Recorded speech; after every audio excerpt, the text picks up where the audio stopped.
What would you do if in your best efforts to help someone, all you received was more pain and more hurt? What would you do if in this desire to help them, it seemed as though behind every door there was another twist waiting to get you? What if, by the time you realized these things, there was no way out, there was no way back, and all you had left to do was keep moving forward and keep fighting? To understand these things and more, we're going to be taking a look at another Reddit story today. This was posted on the r Scary Stories subreddit by the OG Big Goth GF, and it's entitled Case Number 183790, The Unnerving Case of Emma Blackwood. Hello, and welcome everyone to The Crucible of Character. I'm Cece, and I'll be reading today's story. If you liked today's story, or if you liked any of the other ones, please make sure to subscribe for more daily content. Without anything more, here's the story. I'm a worker for Children and Family Services, and because of that, I've seen a lot of horrifying things, types of abuse and neglect that no sane person would ever be able to think about. I try my best to keep my emotions and work separately. It isn't always easy, but I like to think I'm pretty good at it. However, my most recent case has me about ready to quit. All of the names used in this story are fake to protect the identity of the real minor. It was a Tuesday morning. I had been called out to the Blackwood house to do a welfare check on their daughter, Emma, which was about 5 miles out of town. I turned down the long dirt road, leaving a trail of dust in my path. I pulled into the gravel driveway, and a dilapidated house popped into view. The wood of the front porch looked weathered and rotten. Tall vines crept up along the windows, and there were rust spots on the siding where splotches of paint had long since worn off. As I got out of my car, I swear I heard a scream come from inside the house. I slowly approached the door and could hear what sounded like a woman yelling. I knocked, and then all went quiet. A few seconds later, the door cracked open. Hello? A shy woman with disheveled hair and wide eyes peered back at me through the crack. Good morning, ma'am. My name is Charlotte Wenzel. I work with Children and Family Services, and I was sent out today to check on your daughter Emma, as she hasn't been to school in a while, and the school was concerned. She ain't feeling well. Been too sick for school, the woman replied in a heavy southern accent. Would you mind taking me to speak with her? The state would be a lot more comfortable if I just made sure she's okay, I asked. Robert, lady from the State's here to see Emma, she yelled over her shoulder. She opened the door fully, and I got a good look at her for the first time. Her hair was matted and frizzy. Her face and dress were both decorated with streaks of dirt, like they hadn't been washed recently. It wasn't a newer dress either. It was old, like Little House on the Prairie style. She gave a toothy grin, and her teeth were yellow and black with rotten decay. I stepped into the house and was hit with a putrid smell.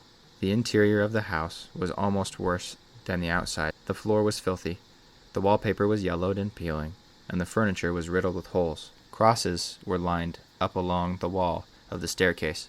I heard rapid footsteps barreling down the stairs, and a small 10-year-old girl emerged. Her hair was also matted, and the white nightgown she wore was tarnished by dirt. A large man with a stained white t-shirt and suspenders followed behind her. I knelt down to greet her. Hello, sweetheart. You must be Emma. You can call me Charlotte. I outstretched my hand, but she didn't grab it. You're here to take me away from my parents, aren't you? She said in a nervous whisper. No, sweetheart. I'm just here to make sure you have everything you need, I tried to reassure her. Tell you what, honey. Why don't you take me to your room and show me all of your toys? I asked, trying to distract her. Okay. I can't wait to show you my dolly, she exclaimed, and she turned around to head back upstairs. My stomach dropped as I noticed she had multiple long vertical lines of bloodstains on the back of her nightgown. It almost looked as if she had been whipped. We stepped into her room, and it was very basic, just a bed and a toy box between 4 white walls. A cross hung above the head of the bed, and a swarm of flies buzzed through the room. Is this where you play, Emma? I prodded, trying to get her to open up. She nodded slowly as she sat on the bed. Except for when I'm naughty. Then Mommy and Daddy put me in the basement, she continued. Now why do they do that to you? I asked. They don't like when I play with my dolly, she replied. Why would they punish you for that, sweetheart? I questioned. See for yourself, she said, and pointed to the toy box. I stood up slowly. I cautiously began approaching the toy box. The buzzing grew louder as more flies swarmed around me. I lifted the lid, and the smell of decay hit my nose. Oh my, I gagged. I looked down into my horror, saw the body of an infant. Based on the decay, they'd been there for at least a few weeks. I looked up at her, with what I'm sure was fear in my eyes. Did your parents do that? I stammered out. No, it was me, she grinned. And you want to know something else? She stood up slowly, and began walking toward me with a hand behind her back. I tried to inch back from her as she approached. What are you doing, Emma?" I cried. "You're dead, lady," she yelled. As I felt a needle plunge into my neck, I collapsed on the floor. She laughed as my vision began to fade. I woke up in my underwear, strapped upright to a cement stone in the middle of a field. I wanted to scream, but they had shoved a piece of cloth in my mouth to gag me. I blinked a few times as my vision came into focus, and I got a good look at my surroundings. It was dark outside. 2 people dressed in robes stood beside me. Torches illuminated the field around us, and I could see the male was holding a blade of some sort. "Where the heck am I? What are you doing to me?" I stammered out as I thrashed in my restraints. "Stop moving, or I swear I'll cut you," the man growled as he held the knife toward me. "Well, now, Robert, I think she has a right to know," the woman said in that familiar southern drawl. "To answer your question, Miss Witzel, you are here with us tonight because you're gonna be a part of something bigger than yourself." She paced around me as she explained. "A few years ago, our sweet little girl got sick." "Yeah, real sick," Robert chimed in. "Shut up, Robert, I'm talking," she scolded as she punched him in the arm. "We couldn't afford to take her to the doctor, but she wasn't going to make it without something changing, so we did the only thing we knew would work. We made a deal with the demon." She circled. "The thing is, about all living things, no matter their plane of existence, we all have the same wants, the same needs. You know what we all love? To eat, to feed. So our deal was to let the demon use our girl as a vessel, to feed on the 66 sacrifices we bring it. And then after that, it'll leave her alone and we'll have our daughter back." "And you really think that'll work?" I questioned. "Well, we ain't got much other choice, now do we?" she barked. "So you see it ain't personal, Miss Witzel. You's just the poor woman sent out here."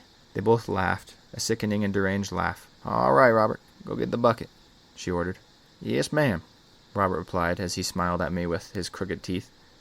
I watched him disappear through the tall grass for a moment, and when he returned, he placed a bucket of thick, red, foul-smelling liquid in front of me. "Oh, what is that? Is that blood?" I panicked. "Sure is. Chicken's blood, to be exact." "Well, with a few added herbs, of course. We'll dump it all over you. It's like bait for her. She just comes running." The woman chuckled. The little girl pranced gracefully into view. A pretty and pristine white ceremonial dress cascaded down her to the ground. "Is supper ready yet, Ma?" she asked sweetly. "No, baby, not yet," her mother replied.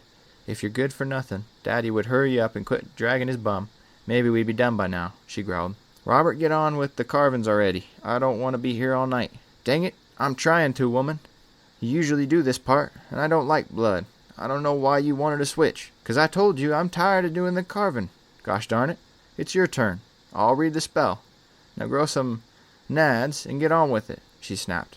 "Okay, fine, dang," he yelled back. Robert approached me cautiously with the knife pointed at me. Please, don't do this. You don't have to do this. You're better than this," I pleaded. "Lady, you don't know crap about me," he said sorrowfully. I began to scream as I felt the searing pain of the blade slice through my flesh, as Robert carved a triangle over my heart. He looked up at me as the woman approached him from behind and slapped the back of his head. "You dang idiot. The triangle's supposed to go upside down. Your dumb bum can't do anything right, can you?" Robert paused for a moment, and his jaw clenched, and he whipped around. "You know something, Edith? You never been very nice to me, and I'm really starting to not appreciate it," he shouted scornfully as he slowly stepped toward her. "Oh, what are you going to do about it? Chicken?" she mocked.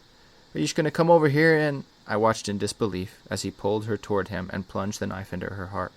She began gasping and grappling his back. "I'm so sorry, Edith." Tears began to stream down his face. "We lost our little girl before we even lost our boy. They're both gone, and they're never coming home. Face it, this demon was never going to give her back to us. May as well just stop the pain here. I'll always love you," he sobbed as he gently lowered her body to the ground. "Thank you," she whispered. Her jagged breath stopped shortly after, and he took a moment to gather his composure, and then stood up straight. He quickly walked towards me and began to cut my restraints. "Get out of here, now! You don't want to be here for this next part." I sprinted as fast as my legs could carry me, and once I was a good distance away, I turned to watch everything unfold. I watched on in horror as I saw Robert pick up the bucket of blood and pour it over his head. "Come get me!" Emma's body shifted into a grotesque monster with hundreds of uneven pointed teeth.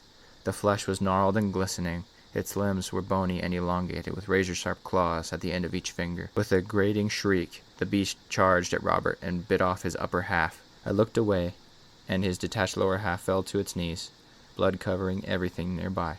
I found my belongings tucked away in a kitchen drawer. I sat in my car for a while debating what to do. I could call the police, but they'd never believe me. I drove in silence the entire way home, not wanting to believe what I just witnessed. I'm not even sure what I'm going to tell my boss. The end. I think that was an awesome story. I'm grateful for the author for kind of subverting a lot of expectations, making the little girl be a part of it. It's neat. I think it is easier to think that maybe the family was bad and then the little girl didn't do anything wrong, right? And that's kind of probably what the author was hoping would happen. Now, was there anything we could have done different in this situation? I am not entirely sure. I think seeing everything in the state that it was, probably not a great idea to go into the house. Probably not a great idea to follow her up the stairs. Probably not a good idea to just stand around after you see that there's a corpse in the toy box. Yeah. So in those instances, I feel like there was at least 3 or 4 times when something happened and I would have been like, nah, job is not worth it. Sorry, champ. I think in this scenario, she only stayed because she believed that the girl was innocent and that there was something more going on. But if the girl is alive and there is something more going on, I don't think it's your fault if you were to leave and then call the cops and just wait, you know? So in that way, I think it's fine. Now, I think if there's a lesson that we can learn from this, it's that there's a lot going on out there, especially out in the hills, out in the middle of nowhere. This seems sort of, somewhere in the South or towards the Midwest. I could totally see this happening. I actually just finished the first season of True Detective, and it really reminds me of that, actually, how those hillbillies, there's a lot of them that are fine, right? But it only takes one that's out in the middle of nowhere that has, a gajillion acres doing something like this, and you just never know unless you stumbled across it. So basically, once again, the lesson is be smart and try and understand when you're in a hole before it's too deep that you can't get out. Luckily, our protagonist was able to get out. Anyways, if you made it this far in the video, I appreciate it so much, and you really don't have any reason to not subscribe. And another thing, if you do subscribe, you'll be sure to catch tomorrow's video. Once again, I'm CC with the Crucible of Character. I love you all. Have a great day.